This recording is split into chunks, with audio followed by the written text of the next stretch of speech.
Je suis venu ici, bonjour à tous, j'ai oublié, pardon, je suis mal poli, une nouvelle vidéo en fait que je suis en train de réaliser pour vous là, sur un sujet brûlant parce que vous vous en rendez pas compte puisque les médias vous planquent la vérité ou sont incompétents et les spécialistes qu'on voit sur les plateaux télé, c'est pareil, je sais, ils sont spécialistes de quoi, je me pose la question. Il y a un sujet qui m'intéresse depuis des années, sur lequel j'ai une certaine expertise, c'est la retraite.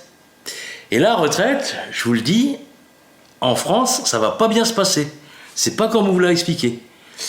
Tout ce que je vais vous expliquer, je vais vous apporter les preuves, y compris le rapport de la Cour des comptes. Enfin, j'ai extrait le point le plus important. Bref, c'est que du factuel.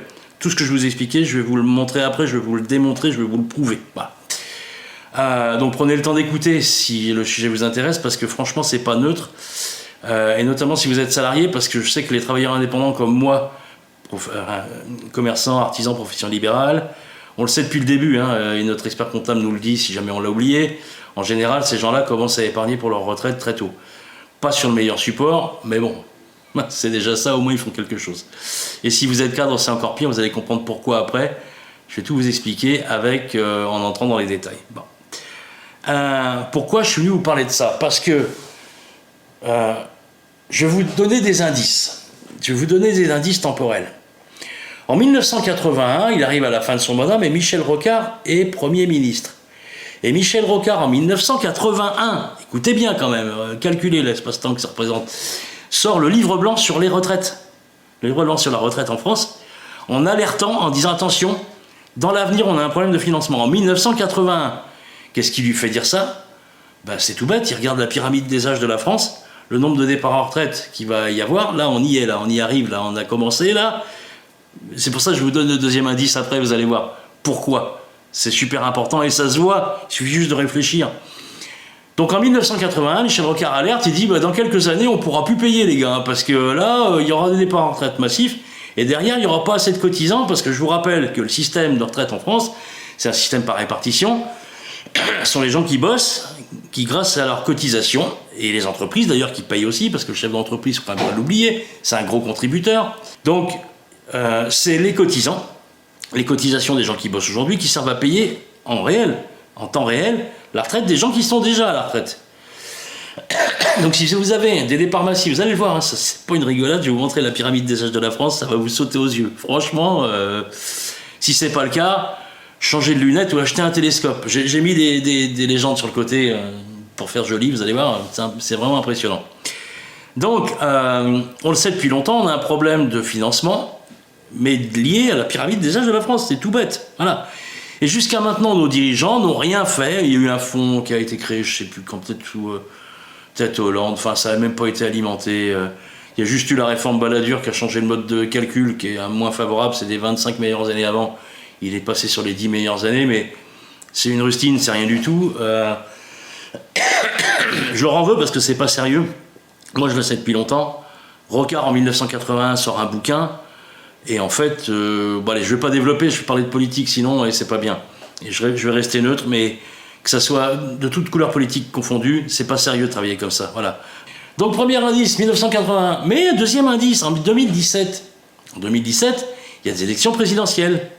Et Macron se présente. Et juste avant les élections présidentielles, qu'est-ce qu'il fait? Il dit qu'il veut réformer le système de retraite.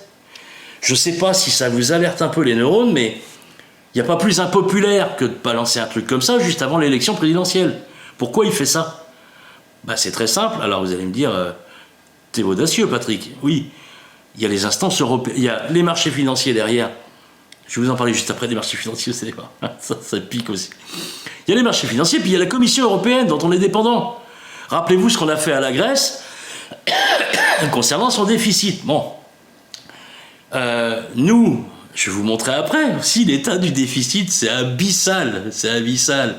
Le déficit de la branche vieillesse de la Sécu, ça c'est un extrait du rapport de la Cour des comptes de mai 2024, je crois. Donc voilà, au moins je suis carré et vous allez voir la preuve. Et je me disperse là, mais ce que je veux dire, c'est que Macron, quand il balance qu'il veut réformer les retraites juste avant la présidentielle de 2017, c'est qu'il est poussé par la Commission européenne, c'est tout bête. Voilà, on est dans le rouge au niveau du déficit. On a tout fait mal comme il faut, donc on a des comptes à rendre. Voilà. Et puis, autre indice temporel, donc 81, 2017, 2019, il y a une fusion des deux caisses de retraite complémentaires des salariés, l'ARCO, la caisse de retraite de tous les salariés, et l'AGIRC, la caisse de retraite des cadres. Pourquoi? Moi je le sais, parce que la Cour des comptes le disait à l'époque. Je ne suis pas prétentieux quand je dis ça, mais je regarde, au moins je m'informe, quoi. La caisse de retraite des cadres a beaucoup moins de réserves que la caisse de retraite générale des salariés. Donc ça veut dire qu'on le sait, elle va faire fondre ses réserves et être en cessation de paiement à un moment donné, avant la caisse de retraite, l'ARCO, la caisse de retraite générale. Bon. Donc on fusionne les deux, on maquille le truc, et vous allez voir, là aussi on va rigoler, mais on va tousser surtout. Je vais vous montrer ce que c'est les réserves de l'AGIRC et l'ARCO, et à combien de mois de retraite ça représente. Donc là aussi, vous allez voir, rappelez-vous, je vais vous montrer au début la pyramide des âges. Regardez bien les réserves de l'AGIRC ARCO, des salariés, avec les départs en retraite qui pointent le bout de leur nez là, je vous jure qu'on a un problème.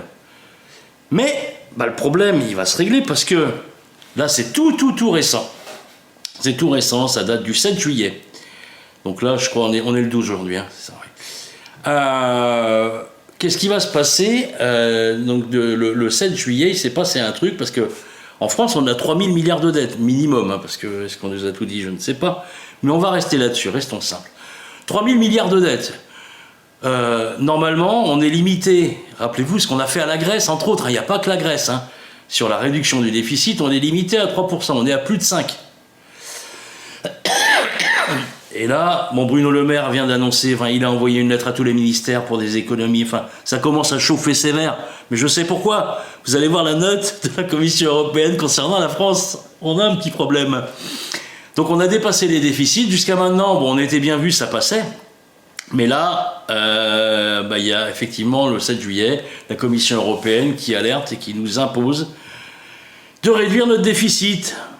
Et puis, le corrélatif de ça, alors je ne le souhaite pas, mais ce qui va se passer, c'est évident, c'est que comme on est alors nous, on bat les records quand même, parce qu'il y a d'autres pays, vous allez voir, je vous ai fait la copie de l'article, d'autres pays en Europe concernés, mais nous, on est recordman, franchement, en termes de déficit, champion du monde. Hein.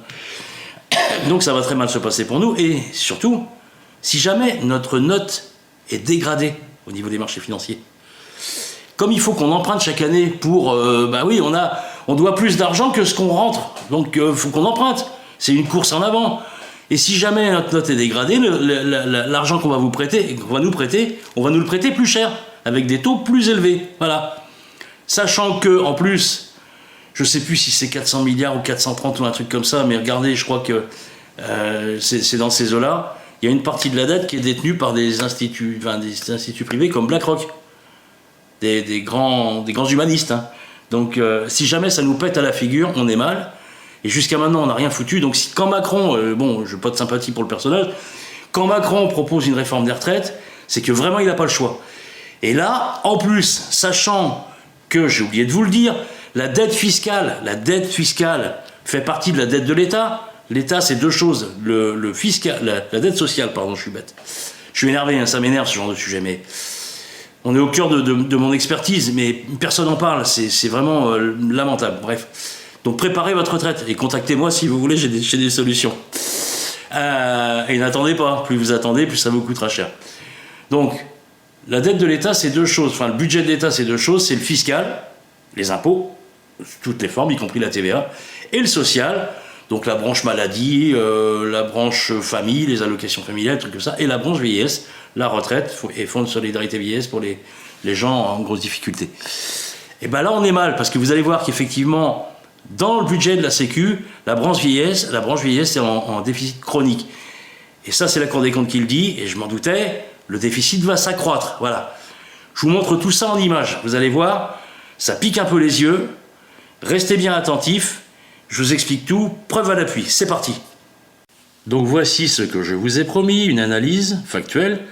Ça, c'est la pyramide des âges de la France en 2023, donc c'est tout chaud. Hein. Donc, à gauche les hommes, à droite les femmes, pas de sous-entendu politique quand je dis ça, je suis un peu taquin. Hein. Mon métier, c'est le conseil, mais j'aime pas quand on se prend trop au sérieux. Mais bon, je devrais peut-être pas, pour mon image. Donc les retraités actuels, mais surtout, on vous a parlé du baby-boom. Vous voyez, tout en haut, bon, c'est des gens âgés. Bon, mais bien évidemment, il y a des décès de plus en plus, puisque quand on avance en âge, le corps use et se détruit. Et puis voilà, bon bref. Pas de mépris quand je dis ça, hein, mais c'est juste l'évolution humaine. Mais regardez juste en dessous, là. Regardez juste en dessous de la branche 80 ans, là, dans les 75 ans, là. Et ce qui suit. Regardez le pic qui arrive, là. Là, vous avez une partie déjà des baby-boomers qui sont partis en retraite, d'accord, mais surtout, après, là, regardez bien comment ça s'élargit. Ça, c'est les futurs retraités. Et maintenant, regardez en dessous. Vous voyez le creux qu'il y a juste en dessous, là? C'est les futurs cotisants, ça. Enfin, c'est les actuels et les futurs cotisants, ceux qui vont payer la retraite de ceux qui vont partir, là. Donc arrêtez de prendre les choses à la légère, et je vous assure, il y a un vrai sujet. Pas un hasard d'ailleurs si Michel Rocard a sorti le livre blanc sur les retraites pour alerter sur le sujet. En 1991, je vous rappelle quand même, hein. Voilà. Allez, on creuse un peu le sujet, mais c'est tout à fait officiel. Vous voyez, ça, j'ai tiré ça du rapport de la Cour des comptes sur la sécurité sociale de mai 2024. Vous pouvez le retrouver. Si j'y pense, je mettrai mes commentaires en lien, là, mes sources en lien. Voilà. Donc, qu'est-ce que nous dit la Cour des comptes en mai 2024, hein, que après 2024, le creusement du déficit est sans perspective de retour à l'équilibre. Je vous laisse lire, hein, parce que là, on parle d'aggravation du déficit jusqu'en 2027. Après, on ne sait pas trop ce qui va se passer. En fait, les courbes que vous voyez chuter, là, c'est ça, les courbes du régime vieillesse. Donc, la première qui est au-dessus, c'est le fonds de solidarité vieillesse plus le régime de base des retraites, puisque là, on parle de la sécurité sociale. Je vais vous montrer après les complémentaires. On va éternuer une deuxième fois, hein. Et l'ensemble des régimes, c'est moins 17, là, le moins 17 que vous voyez, c'est l'ensemble des régimes obligatoires de base. Voilà. Donc 17, on parle en milliards d'euros, hein. Juste pour rigoler, on parle en milliards d'euros. Rappelez-vous ce que je vous ai dit avant sur la pyramide des âges et essayez de tirer une conclusion. Et pour finir, ça, c'est le titre d'un article dont je vous mettrai le lien en commentaire en dessous de la vidéo, qui décortique les régimes complémentaires. Voilà. Les régimes Agirc-Arrco, donc je vous rappelle, ils ont été fusionnés pour masquer le problème de la retraite des cadres en 2019. Mais ça n'engage que moi de le dire. Sauf que je lis les rapports de la Cour des comptes depuis un paquet d'années et j'en ai assez que les médias nous racontent n'importe quoi. Je parle pas des politiques, hein, bon bref, je vais pas le dire. Donc, les 68 milliards de réserves ne représentent que 9 mois de prestations. Faut pas qu'il y ait un grain de sable qui rentre dans la mécanique et encore moins un caillou, voilà. Vous avez les éléments, et puis après, je vous parlerai des solutions. Donc voilà la bonne rigolade qui vient de nous arriver. Alors, je aurais pu vous mettre le texte officiel, là, c'est un résumé, donc vous voyez bien que c'est bien, c'est officiel, là, c'est la Commission européenne. J'ai juste, après, mis en rouge les points clés. Donc, la Commission européenne propose des décisions établissant l'existence d'un déficit excessif pour 7 États membres. Et je vous l'ai dit, nous, on bat les records. Donc, il y a la Belgique, la France, l'Italie, la Hongrie, Malte, la Pologne et la Slovaquie. Voilà. Donc, bref, là, c'était une décision officielle, mais bon, elle est en anglais, c'est un peu long, ils font référence au texte de référence, bref. Regardez ce que je vous ai surligné, enfin, en rouge. Le rapport a conclu que l'ouverture d'une procédure, donc on va pas rigoler, hein, concernant les déficits excessifs était justifiée pour 7 États membres. On parle bien d'une procédure, donc ça veut dire qu'on va nous contraindre. C'est ça, une procédure. Ça s'appelle, c'est ce qu'on appelle la justice. Donc, l'existence de déficits excessifs pour différents pays,